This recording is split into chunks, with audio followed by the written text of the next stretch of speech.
Hello students, ये आपका class 10 का प्रीवियस ईयर क्वेश्चन सीरीज है। इसमें आपको बताया जाएगा जो एग्ज़ाम में क्वेश्चन आता है किस प्रकार आएगा। तो प्रीवियस ईयर क्वेश्चन मतलब पिछला जो एग्ज़ाम हुआ है। जैसे आप लोग 2025 का एग्ज़ाम देंगे तो आपको 2020 से लेके 2024 का जितना भी क्वेश्चन बैंक है और जितना भी मॉडल सेट है, अगर ये आप पढ़ लेंगे तो जैसे 80 मार्क्स का एग्ज़ाम होता है तो इसमें आपका लगभग 75 प्लस मार्क्स मिल जाएगा एग्ज़ाम में। तो जिसको फर्स्ट डिवीज़न करना है आज से पढ़ने का शुरू करें। जो वीडियो बना रहे हैं उसको अच्छा से देखिए, लाइक कीजिए, कमेंट कीजिए और अपने सभी दोस्तों के साथ शेयर कीजिए। और चैनल को सब सब्सक्राइब कर लेगा जिसके पास भी ये वीडियो गया, और बेल आइकन भी दबा देगा ताकि हम जो है और आने वाले समय में वीडियो बना सके। तो आपका सीरीज शुरू हो गया, रीस्टार्ट सीरीज इसका नाम दिए हैं। जो कुछ बताने वाला होगा इसमें हम बताएंगे, और जो बड़ा बड़ा क्वेश्चन होगा उसको स्मार्ट बोर्ड में बता देंगे। ठीक है, तो ध्यान से देखना है इसको और बार बार देखना है। और इसको जो है आप कॉपी में नोट भी कर सकते हैं ताकि याद हो अच्छे से। तो आप एकदम ध्यान से देखिए, 2020 से लेके 2024 में जितना भी एग्ज़ाम हुआ है आपका बोर्ड में सब बताया जाएगा। तो ध्यान से इसको देखना है, बहुत ही इम्पोर्टेंट है ये। इसको नहीं देखिएगा तो फिर बाद में पछताइएगा कि ये वीडियो से एग्जाम में क्वेश्चन आ गया। तो चलिए देखिए, अच्छा से शुरू करते हैं। 1 नंबर क्वेश्चन देखिए इसमें सब्जेक्टिव ऑब्जेक्टिव सब बताया जाएगा, टेंशन ना लें। जो अभी तक कुछ नहीं पढ़े हैं और उसको एग्जाम में फर्स्ट करना है तो वो जो है इस वीडियो को बार बार 2 बार 3 बार देखिए और जो है अपना एग्ज़ाम में तैयारी क्लियर कर सकते हैं। हम जो है वर्मा प्रेस को भी साथ में लेके चलेंगे और मॉडल सेट और क्वेश्चन बैंक मतलब PYQ, और जो बहुत ही ज़्यादा इंपॉर्टेंट क्वेश्चन है उसको बताएंगे। तो ध्यान से देखिए वीडियो को, सिर्फ हम क्वेश्चन नहीं बताएंगे, कैसे हुआ और ऊपर नीचे सब मिला के बताएंगे। ठीक है, चलिए देखिए शुरू करते हैं क्वेश्चन नंबर 1 से। किस दर्पण में वास्तविक फोकस होता है? वास्तविक फोकस जो होता है अवतल दर्पण में। यहाँ नीचे आंसर भी दिया है, आप देख सकते हैं। वास्तविक फोकस किस में होता है? अवतल दर्पण में। मोटर वाहन के सामने कौन सा दर्पण लगा रहता है? जैसे ये मोटर वाहन है तो सामने जो है अवतल लेंस लगा रहता, अवतल दर्पण लगा रहता है। कौन सा दर्पण? अवतल दर्पण। और साइड मिरर में उत्तल दर्पण। जैसे मोटरसाइकिल होता है उसके साइड में जो 2 मिरर रहता है उसको बोलते हैं उत्तल दर्पण। यदि एक लेंस की क्षमता -2D है तो इसकी फोकस दूरी क्या होगी? चलिए इसको बना के दिखाते हैं। क्षमता दिया है, P दिया है, फोकस दूरी F बराबर 1/P, तो 1/-2 बराबर होगा -0.5। ये मीटर होगा, लेकिन यहाँ मीटर में आंसर नहीं दिया है तो -0.5 मीटर। तो इसको सेंटीमीटर में बदलिए। 1 मीटर में 100 सेंटीमीटर होता है, तो 500 एक अंक के बाद दशमलव, तो -50 सेंटीमीटर। ये आंसर गलत है, -50 सेंटीमीटर होगा या 0.5 मीटर हो गया। ये याद रखिएगा। F बराबर 1/P और P बराबर 1/F होता है, ये भी याद रखिएगा। P बराबर 1/F हो गया। मतलब फोकस दूरी क्या है? लेंस की क्षमता का व्युत्क्रम। निम्न में से किस माध्यम का अपवर्तनांक अधिकतम है? सबसे अधिक अपवर्तनांक जो है इन सब में हीरा का होगा। अगर पूछ दे कितना होगा हीरे का अपवर्तनांक तो वो लगभग 2.4 होगा। हो गया। प्रिज्म द्वारा प्रकाश की कौन सी घटना घटती है? वर्ण विक्षेपण। देखो यहाँ चारों ऑप्शन में 3 नंबर में दिया है वर्ण विक्षेपण। तो प्रिज्म क्या काम करता है? जैसे हम प्रिज्म बना रहे हैं एक, जैसे ये त्रिभुज के जैसा एक प्रिज्म होता है। ये क्या करता है? जैसे सूर्य का प्रकाश आ रहा है, इसको 7 रंगों में बांट देता है। सूर्य का प्रकाश का उसके अवयवी रंगों में विभक्त होना प्रकाश का वर्ण विक्षेपण कहलाता है। भिज्ञ, और इसको याद रख सकते हैं। इससे इंद्रधनुष भी बनता है। इसमें क्वेश्चन क्या क्या आ सकता है? देखो, प्रिज्म द्वारा प्रकाश की कौन सी घटना घटित होती है? वर्ण विक्षेपण। इंद्रधनुष का बनना कैसी प्रक्रिया है? वर्ण विक्षेपण। सूर्य का प्रकाश कितने रंगों से बना होता है? 7 रंगों से, यही सब आ सकता है। 5 हो गया। चलिए अब आगे देखिए, 6 नंबर देखिए।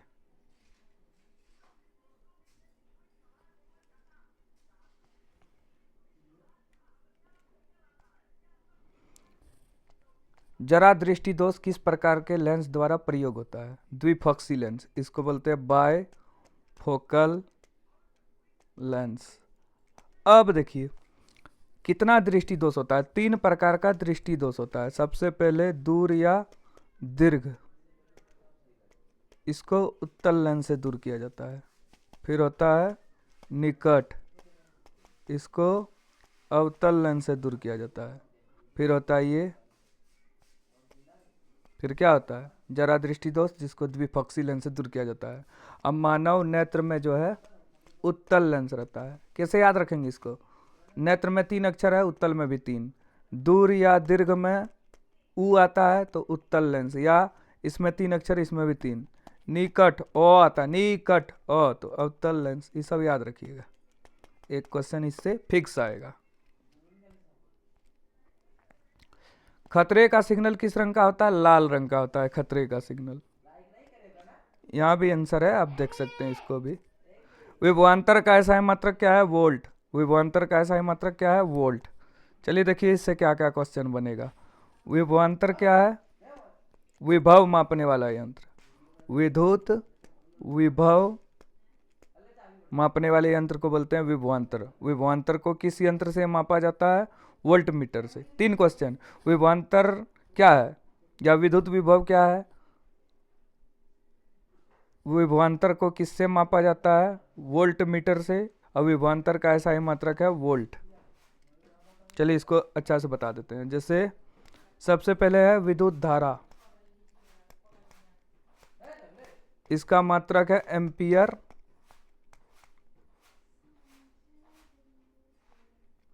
विद्युत धारा का मात्रक क्या है? एम्पियर। अब विद्युत धारा को मापा जाता है ए मीटर से, और इसको श्रेणी क्रम में जोड़ा जाता है घरेलू विद्युत परिपथ में।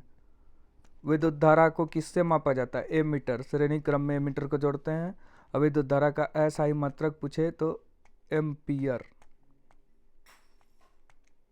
उसी तरह विभवांतर का ऐसा ही मात्रक वोल्ट। अब विभवांतर को वोल्ट मीटर से मापा जाता है, और वोल्ट मीटर को समांतर या पार्श्व क्रम में जोड़ते हैं। विद्युत परिपथ में धारा की माप के लिए किसका प्रयोग करते हैं? अभी तुरंत बताया। विद्युत धारा को ए मीटर से मापा जाता है। आ मीटर दिया है, ए मीटर होगा। ए मीटर को श्रेणी क्रम में जोड़ते हैं। धारा या विद्युत धारा एक ही होता है, एम्पियर में मापा जाता है। देखिए इससे एक क्वेश्चन आ गया।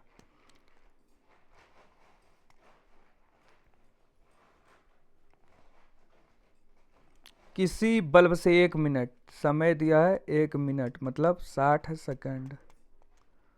120 कूलम आवेश दिया है, 120 कूलम। तो विद्युत धारा I बराबर Q बटे T। Q है 120, T है 60। 1 0 1 0 खत्म, 6 दूनी 12, 2 एम्पियर।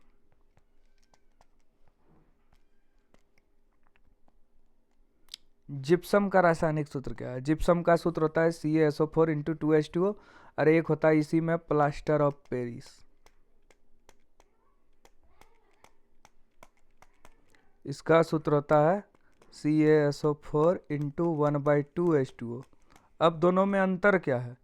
दोनों में अंतर क्या है जिप्सम और प्लास्टर ऑफ पेरिस में? प्लास्टर ऑफ पेरिस एक सफ़ेद चूर्ण है, जैसे सीमेंट होता है। और ये जो जिप्सम है, प्लास्टर ऑफ पेरिस में जल मिलाने पे जिप्सम बनता है, कठोर पदार्थ है। दोनों का सूत्र याद रख लीजिएगा।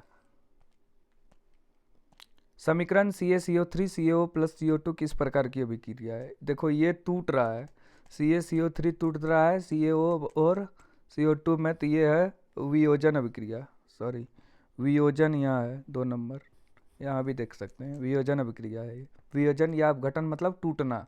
और एक होता है संयोजन, जिसमें 2 या 2 से अधिक अभिकारक मिलके एकल उत्पाद का निर्माण करता है, यह संयोजन।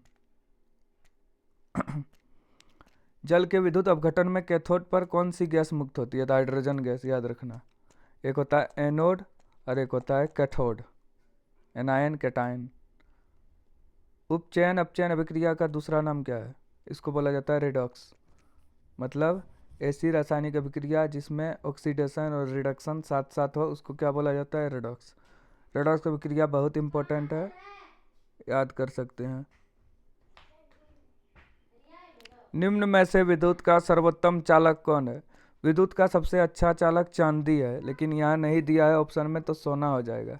AU मतलब सोना, याद रखिएगा। इटो विद्युत निम्न में पूछा है, इसलिए यही ऑप्शन में बताना है क्या होगा।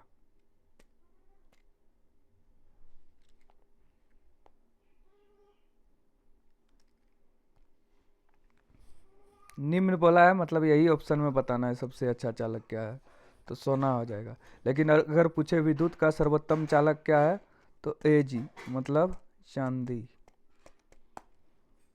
हो गया। आगे 21 नंबर, गंधक क्या है? गंधक एक अधातु है, अधातु। सीसा और टीन के मिश्र धातु को क्या बोलते हैं? सोल्डर, इससे बनता है होल्डर। देखो मिश्र धातु क्या है, ये इम्पोर्टेंट है। जब दो धातु या एक धातु और एक अधातु आपस में मिलता है तो उसको बोलते हैं मिश्र धातु। जैसे पीतल, पीतल बना है तांबा और जिंक से, मतलब जस्ता से। पिताजी इसका ट्रिक है, पिताजी, पीतल तांबा जिंक, पीतल बना है तांबा और जिंक से, यही है मिश्र धातु। अब आगे चलिए, CnH2n+2 किसका नाम है? Alkane, ALKANE। तीन चीज याद रखिए सबसे पहले आता है एल्केन, ANE, फिर आता है एल्कीन, ENE, फिर आता है एल्काइन, YNE। तो एल्केन का सूत्र होता है CnH2n+2। एल्कीन में 2 घटता है तो CnH2n, एल्काइन में और 2 घटता है तो CnH2n-2। ये तीनों याद रखिएगा, ये तीनों में को फिक्स आएगा। एल्केन, एल्कीन, एल्काइन, पहले ANE तब ENE तब YNE हुआ। एल्डिहाइड का प्रक्रियात्मक समूह है, एल्डिहाइड जिसके लास्ट में CHO हो उसको बोलते हैं एल्डिहाइड। जैसे HCHO, CHO को एल्डिहाइड, OH को एल्कोहल, इसको क्या बोला जाता है? एल्कोहल। COOH को एसिड, कार्बोक्सिलिक एसिड। और ये CO को कीटोन, एक O होता है उसको इथर। ये सब याद रखिएगा, एग्जाम में आएगा ही, अब बच्चा कम जानता है ये सब। एथेनॉल सोडियम से विक्रिया करके कौन सी गैस बनाता है? हाइड्रोजन। जब कोई धातु अम्ल से विक्रिया करता है तो हाइड्रोजन गैस निकलता है। 26 नंबर स्किप कर सकते हैं, देख लीजिए। लेकिन आधुनिक आवर्त सारणी में आवर्त है 7 और वर्ग है 18।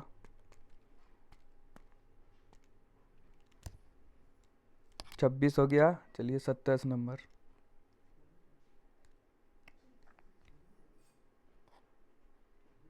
संपोषी पोषण के लिए क्या आवश्यक है?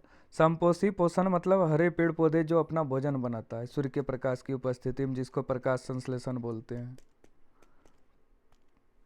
तो हरे पेड़ पौधे क्या करता है? सूर्य का प्रकाश की उपस्थिति में वायुमंडल से कार्बन डाइऑक्साइड और मिट्टी से जल और खनिज लवण द्वारा अपना भोजन स्वयं बनाता है। इसी को बोला जाता है संपोषी पोषण। तो कार्बन डाइऑक्साइड और जल जरूरी है, क्लोरोफिल जरूरी है, सूर्य का प्रकाश जरूरी है, तो इनमें से सभी D नंबर हो जाएगा। जठर ग्रंथियां कहाँ पाई जाती है? आमाशय में। पित्त रस का स्रावन कौन करता है? यकृत, लीवर, वहीं से पित्त रस निकलता है। सबसे छोटी अंतःस्रावी ग्रंथि जो है ये पिट्यूटरी ग्लैंड है। बायोलॉजी थोड़ा ध्यान से पढ़ना है, ज़्यादा क्वेश्चन इसी से पूछेगा। घेंघा रोग किसकी होता है? तो भोजन में आयोडीन की कमी से घेंघा रोग होता है। गलकंड जिसको बोलते हैं, गले की ग्रंथि जो है फूल जाती है। और भोजन में लौह तत्व की कमी से या हेमोग्लोबिन की कमी से एनीमिया। और रक्त में अगर इंसुलिन हार्मोन कम निकले तो उससे कौन सा बीमारी होता है? चीनी बीमारी, डायबिटीज जिसको बोलते हैं, शुगर। 31 हो गया, चलिए 32। पराग कोश में क्या पाया जाता है? पराग कोश में परागकण पाया जाता है। परागकण माने, परागकण मतलब होता है ये छोटा छोटा होता है, ये पराग कोश में पाया जाता है। एक होता है परागन, ये अलग चीज है। परागन मतलब जैसे जनन होता है, नर और मादा युग्मक के मिलने से निषेचन होता है, उसी तरह पेड़ में निषेचन की प्रक्रिया को परागन बोलते हैं। मतलब परागकणों का परागकोश से निकलकर स्त्री केसर के वर्तिकाग्र पर स्थानांतरण को परागन कहा जाता है। मानव में निषेचन की क्रिया क्या होती है? तो ये फैलोपियन नली या डिम्ब वाहिनी नली में होती है, याद रखना। अब भ्रूण को माँ के रुधिर से पोषण जो मिलता है इसको अपरा बोला जाता है, प्लेसेंटा, याद रखिएगा। किसके द्वारा भ्रूण को माँ के रुधिर से पोषण मिलता है? अपरा या प्लेसेंटा। किसी जीव की जीनी संरचना क्या कहलाती है? जीनोटाइप। अब जीनोटाइप क्या है? देखो, जैसे ये है लंबा के लिए उत्तरदायी जीन, ये है बोना के लिए, ये दोनों है लंबा के लिए उत्तरदायी, ये बोना है। तो हम लोग को बाहर से दिखेगा बोना और लंबा, लेकिन जीन नहीं दिखेगा। तो जो हम लोग को नहीं दिखता है, अनुवांशिक है, उसको बोलते हैं जीन प्रारूप, और जो दिखता है उसको बोलते हैं लक्षण प्रारूप, जैसे लंबा बोना। एक स्त्री में कौन से लिंग गुणसूत्र पाया जाता है? तो स्त्री में XX लिंग गुणसूत्र पाया जाता है, याद रखना। और XY नर में, मतलब पुरुष में। मनुष्य में लिंग गुणसूत्र की संख्या पूछे तो 1 जोड़ा, और अगर पूछे मानव में कितने गुणसूत्र पाए जाते हैं, 23 जोड़ा या 46। फिर से समझिए, मनुष्य में कितने गुणसूत्र पाए जाते हैं, 23 जोड़ा या 46। मनुष्य में कितने जोड़े लिंग गुणसूत्र पाए जाते हैं? 1 जोड़ा। नर में XY और मादा में XX। तो क्या लिखा है? स्त्री में तो XX होगा, XY किस में? नर में, पुरुष में। जैव आवर्धन करने वाले रसायन को क्या बोलते हैं? DDT। ये क्या करता है? आहार श्रृंखला के माध्यम से प्रवेश करता है। ठीक ठाक क्वेश्चन है इसमें। बाग उपभोक्ता है, अब इसको समझिए बढ़िया से। सबसे पहले होता है उत्पादक, इसमें पेड़ पौधे आएगा। फिर होता है प्राथमिक उपभोक्ता, फिर होता है द्वितीयक उपभोक्ता, फिर होता है तृतीयक। प्राथमिक उपभोक्ता में आएगा शाकाहारी, द्वितीयक में आएगा मांसाहारी, तृतीयक में उच्च मांसाहारी। तो बाघ जो है उच्च मांसाहारी में आएगा। बाघ किस में आएगा? उच्च मांसाहारी।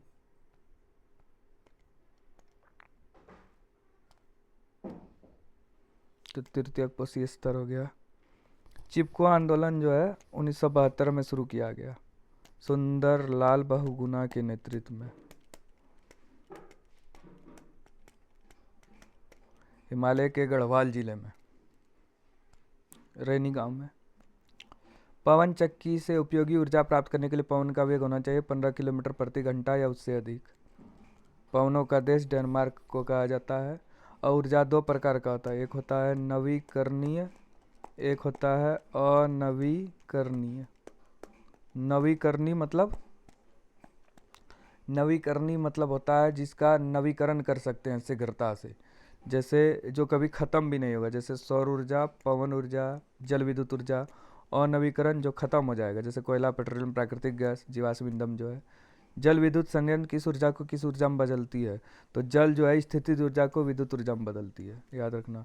क्योंकि नदियों में पानी स्थिर होता है, जब इसको छोड़ा जाता है तो गतिज ऊर्जा में आ जाता है, तो स्थितिज को गतिज में। ठीक है, थैंक यू, ये आपका हो गया। अब नेक्स्ट वीडियो में हम इसका सब्जेक्टिव कवर करेंगे। ठीक है, थैंक यू। सब कोई वीडियो को अच्छा से देखेगा, लाइक कमेंट करेगा एक एक, और वीडियो को बार बार देखना, आपका रिवीजन हो जाएगा। कभी भी देख सकते हैं आप, जब भी टाइम मिले इसको। ठीक है।